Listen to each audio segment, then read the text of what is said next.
នាឆ្នាំ2226នៃយុគសម័យកាលសិនជា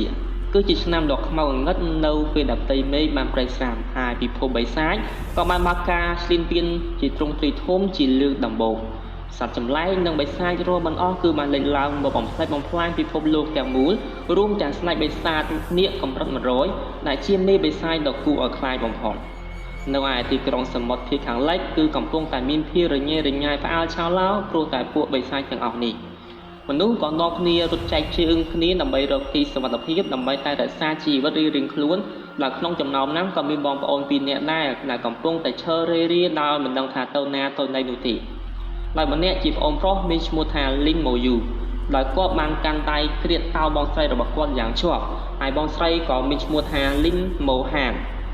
នៅពេលដែលពិភពលោកជួបវិបត្តិអន្តរាយមនុស្សជាតិក៏បានភ្ញាក់ដឹង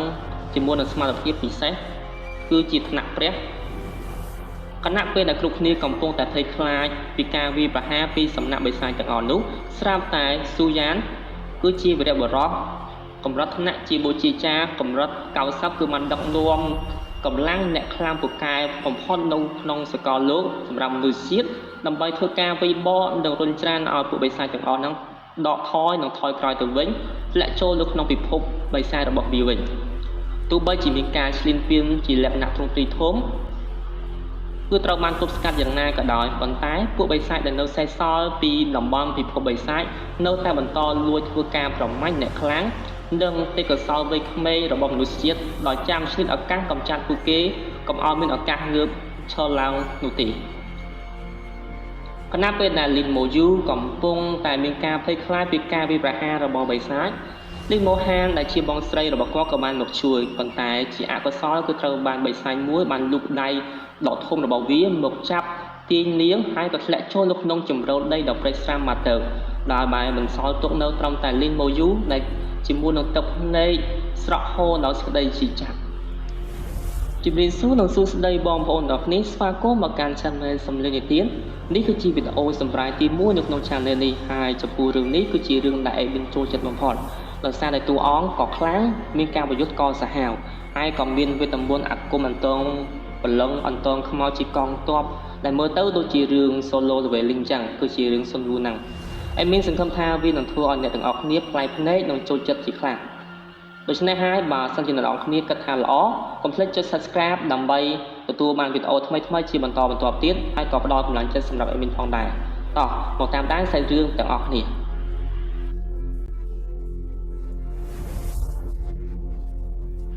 សាច់រឿងបន្តចាប់ពី10ឆ្នាំក្រោយមកទៀតនៅពេលដែលលីនម៉ូយូធំពេញកំឡោះគឺគាត់បានភ្ញាក់ពីយល់សប្តិអំពីរឿងរ៉ាវអតីតបាត់បង់បងស្រីរបស់គាត់ដែលមិនអាចបំភ្លេចបានពេញមួយជីវិតរបស់គាត់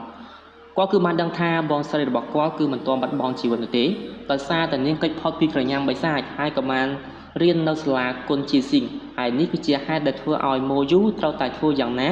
ត្រូវតែចូលរៀននៅក្នុងសាលាគុននេះឲ្យបានដើម្បីសួរនាំរឿងរ៉ាវដែលកើតឡើងចំពោះបងស្រីរបស់គាត់នៅឯវិទ្យាល័យលេខ1នៃសមុទ្រខាងលិចគឺមានកម្មវិធីដាស់សមត្ថភាពរបស់សិស្សគ្រប់គ្នា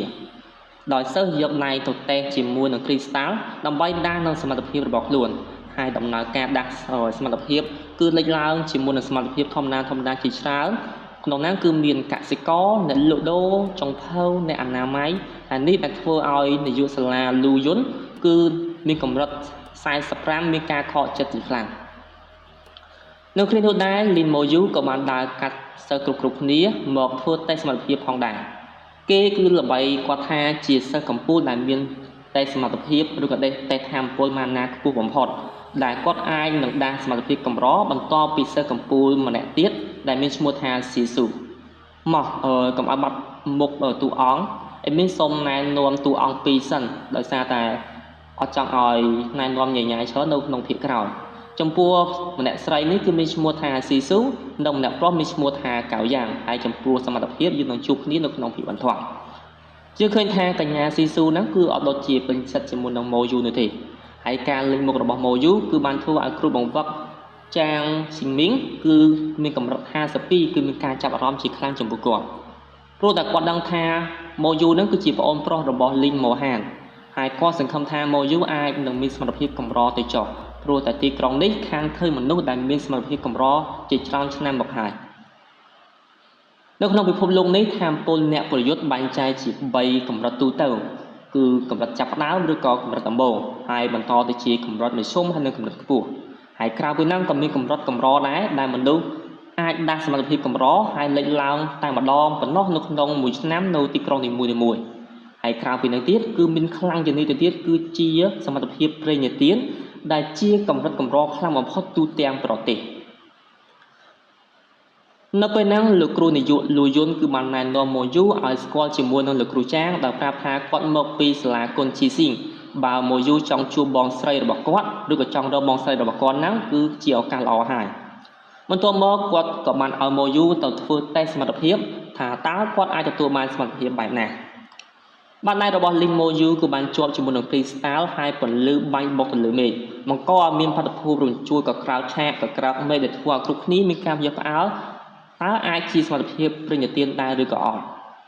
ទៅពេលនោះស្រាប់តែមានការលេចឡើងជាមួយនឹងដាវពន្លឺចុះមកលើម៉ូយូប៉ុន្តែស្ថានភាពរបស់ម៉ូយូបែរជាមានថាមពលខ្មៅងងឹតសារភាចេញពីខ្លួនរបស់គាត់តើមានរឿងអ្វីកើតឡើងដោយសារតែស្ថានភាពមិនស្រួលលោកគ្រូចាងក៏បានប្រើជាមួយនឹងខែលមកការពារនៅពេលដែលដាស់សមត្ថភាពម៉ូយូត្រូវគ្រងបានដាវពន្លឺទៅហើយតែបែរជាត្រូវបានបំពុលដោយវីតាមីនបិសាចខ្លះដែលជាបិសាចទៅវិញប៉ុន្តែសិស្សជំនាញហ្នឹងគឺបាននិយាយថាវាគ្មានអ្វីណាចម្លែកទេដែលគាត់តែងតែសគុតគុំគ្រប់ពេលនោះគឺសឹងតែមិននិយាយអ្វីមួយម៉ាត់ព្រោះតែបិសាចគឺបានមកនៅក្នុងខ្លួនគាត់យូរមកហើយនៅក្នុងស្ថានភាពនេះម៉ូយូពិតជាវេទនាជាខ្លាំងភ្នែករបស់គាត់គឺបានឡើងក្រហមសឹងតែព្រិលមើលលេងឃើញហើយមុនវីតាមីនខ្មៅងងឹតក៏ពីពេញខ្លួនគាត់ដែរគាត់ក៏បានស្រែកដល់សេចក្តីឈឺចាប់ថាមពលកំហឹងគឺបានស្រែកភីពីពេញឆាកទាំងមូលនៅពេលហ្នឹងលោកគ្រូចាងក៏បានប្រើប្រាស់ថាមពលរបស់គាត់ដើម្បីដកហូរសមត្ថភាពរបស់ម៉ូយូដើម្បីទប់ស្កាត់ម៉ូយូមិនឲ្យធ្លាក់ខ្លួនទៅក្នុងសេចក្តីលបួងជាមួយនឹងបិសាចប៉ុន្តែម៉ូយូគឺបានព្យាយាមគ្រប់គ្រងខ្លួនឯងយ៉ាងខ្លាំងព្រោះថានេះគឺជាទង្វើឆោតល្ងង់ក៏ដោយសារតែអ្នកប្រយុទ្ធជាច្រើនតែងតែស្លាប់នៅក្នុងស្ថានភាពបែបហ្នឹងលោកគ្រូចាងគឺឲ្យម៉ូយូគិតពីសុខភាពព្រោះបើសិនជាគាត់មានសុខភាពគ្រប់គ្នានៅទីនេះក៏មានសុខភាពដូចគ្នាដែរម៉ូយូនៅតែធានាយ៉ាងមុតមមថាគាត់អាចធ្វើបានគាត់បានបិទភ្នែកគិតដល់បងស្រីរបស់គាត់ហើយគាត់ត្រូវតែទៅរកសាលាគុនជីស៊ីងដើម្បីជួបបងស្រីរបស់គាត់ក្រោយមកម៉ូយូក៏បានស្រែកពេញមួយទំហឹងហើយខ្សែចំណងថាមពលរបស់លោកគ្រូចាងក៏បានដាច់ថាមពលក៏ក្រាបពេញឆាកទាំងមូលដែរសូម្បីតែផ្ទៃមេឃក៏បានប្រែបែកហើយលេចចេញជាមួយនឹងថាមពលមុខដាវមកប្រទានពរគេដែរខ្លួនរបស់ម៉ូយូបានអណ្ដែតគ្រប់គ្នានៅជុំវិញក៏បានត្រូវសម្ពាធយ៉ាងខ្លាំងរីឯមេឃក៏បានលេចចេញជាមួយនឹងកងទ័ពយ៉ាងច្រើនកក់កុញពីពេញហ្នឹងគឺជាកងទ័ពខ្មោចគ្រប់គ្នាគឺឃើញហើយមានការព្រឺព្រួយដោយគិតថាម៉ូយូគឺស្គួតហើយចំណែកឯលោកគ្រូនាយកលូយុនឲ្យសិស្សគ្រប់គ្នាមានការប្រយ័ត្នប្រយែងរំពេញនោះស្រាប់តែលេចចេញជាមួយនឹងផ្ទាំងប្រព័ន្ធមួយចេញមកហើយក៏បានបញ្ជាក់ថាមានថាមពលមិនស្គាល់ប្រភពជាកម្រិតថាមពលខ្លាំងលើសពីដែនកំណត់ប្រព័ន្ធទៅទៀតដោយសារតែវាតម្លៃថាមពលថាជាកម្រិតថ្នាក់ដែលមិនអាចកំណត់បានសម្លេងអបអរសាទរយ៉ាងចម្លែកមួយគឺបានបញ្ជាក់ថាម៉ូយូអាចដាស់សមត្ថភាពកម្រកម្ពូលគ្មានពីលើលោកនោះគឺជា Necromancer ដែលប្រែជាខ្មែរមកថាគ្រូអន្តងខ្មោចឬក៏អាចហៅថាគ្រូមុនអាគមងងឹត